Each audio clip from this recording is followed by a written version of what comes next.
Hello, আসসালামু আলাইকুম। আপনারা সবাই কেমন আছেন? আমি আলহামদুলিল্লাহ ভালো আছি। আজকে আমি নলা মাছ দিয়ে সবজি দিয়ে রান্না করছি। আমার এক মামা কিছুদিন আগে বলছিল যে মানে আমার ভিডিওতে কমেন্টস করছিল যে উনি এখানে শুধু সবজি দেখতে চায় যেহেতু শীতের দিন আসছে।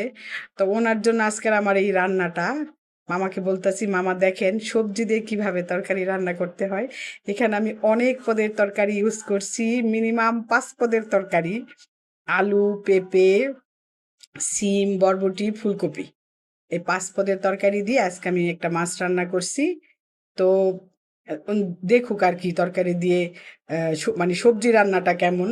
আমি অনেক সবজি খেতে পছন্দ করি এবং এইভাবে যে সবজি দিয়ে মাছ রান্না করা আমার খুবই পছন্দ। যদিও আমার বাচ্চারা খায় না। আমার বাচ্চাদের জন্য আবার আলাদা করে এয়ার ফ্রায়ারে মাছ ভেজে দিতে হয়েছে। কিন্তু এগুলো আমি খাইছি আর আমার ছোট মেয়ে খাইছে।